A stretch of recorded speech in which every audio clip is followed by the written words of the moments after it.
करने का काम ममता बनर्जी की सरकार ने किया।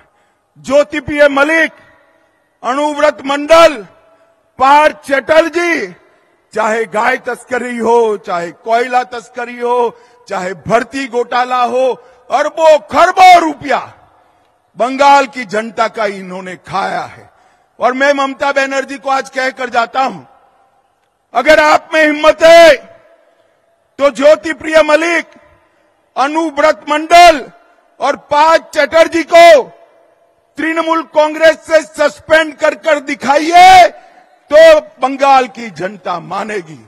वो नहीं कर सकती।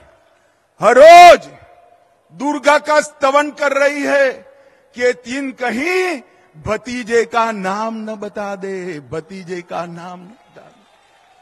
जो खुद मिले हुए हैं वो बंगाल को भ्रष्टाचार से मुक्त नहीं कर सकते हैं।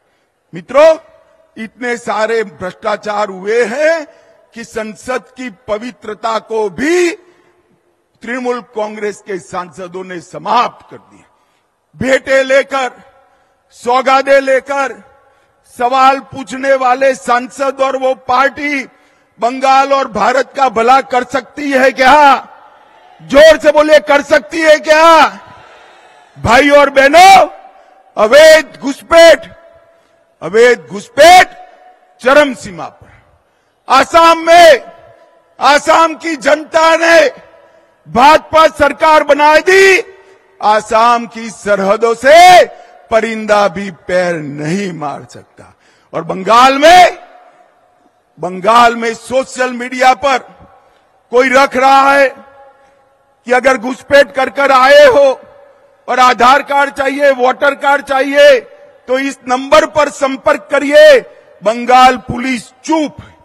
मुझे बताओ भाइयों बहनों, जिस राज्य में इतनी घुसपैठ होती हो वहां कभी विकास हो सकता है क्या? जोर से बोलो, हो सकता है? और इसीलिए ममता बनर्जी सीएए का विरोध कर रही है, सीएए कर नहीं रही। मगर मैं आज इस सभा में कहकर जाता हूं, ममता दीदी, सीएए देश का कानून है, इसको कोई रोक नहीं सकता और हम सीएए को लागू कर रहेंगे। भाई और बहनों, जो वहां से आए हैं वो सभी हिंदू भाइयों बहनों का इस देश पर इतना ही अधिकार है जितना मेरा और आपका अधिकार है।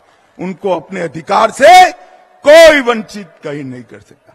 मित्रों, ममता जी को मैंने कई बार पूछा, वो उल्टा हमें हिसाब पूछती है कि मोदी जी ने बंगाल के लिए क्या किया।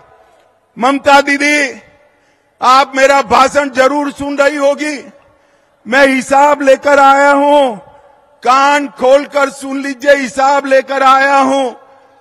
जिस सरकार में आप मंत्री रही, यूपीए सरकार, जिस सरकार को आपने समर्थन किया, उसने 2004 से 14 में बंगाल को क्या दिया? ग्रांट इन एड और डिवोल्यूशन का सिर्फ 2 लाख करोड़ रुपया दिया। कितना दिया भाइयों बहनों, बोलो तो? और मोदी जी ने 2 लाख करोड़ के सामने 10 साल के सामने 9 साल में 6,70,000 करोड़ रुपया देने का काम नरेंद्र मोदी जी ने किया। और 1,80,000 करोड़ रुपया नरेगा में 3.5 गुना ज्यादा हमने दिया। आप धरना करती हो? जब आप मंत्री बनकर बैठी थी, मुख्यमंत्री बनकर सरकार का समर्थन कर रही थी, पैसा कम मिलता था। यूपीए सरकार ने 14,000 करोड़ रुपया दिया, मोदी जी ने 54,000 करोड़ रुपया देने का काम किया। और नरेगा, ग्राम सड़क योजना, आवास योजना, आजीविका मिशन और नेशनल आजीविका मिशन में 1,80,000 करोड़ रुपया देने का काम भारतीय जनता पार्टी ने किया है। और नेशनल हाईवे के लिए टोटल 70,000 करोड़, लगभग 16,000 करोड़ रेलवे में, बंदरगाह में 1,000 करोड़, सिंचाई के लिए 3,000 करोड़, कुल मिलाकर आपके 2 लाख करोड़ के सामने भारतीय जनता पार्टी ने 8 लाख करोड़ से ज्यादा रुपया देने का काम भारतीय जनता पार्टी। पर ममता दीदी, जितना गुमराह करना है कर लीजिए।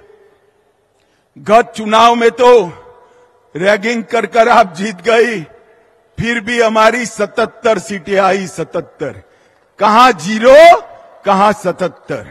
और इस बार 26 में रैली देखकर मैं स्पष्टता से कहने जाता हूं कि 26 के चुनाव में 2/3 बहुमत के साथ यहां पर भारतीय जनता पार्टी की सरकार बने। मगर इसके पहले 24 का चुनाव आ रहा है। आपने 19 में 18 सीटें दी थी। मैं आप सभी को करबद्ध विनंती करने आया हूं, इतनी सीटें दीजिए कि मोदी जी को शपथ विधि के बाद कहना पड़े मैं बंगाल के कारण देश का प्रधानमंत्री बना हूं, बंगाल के कारण।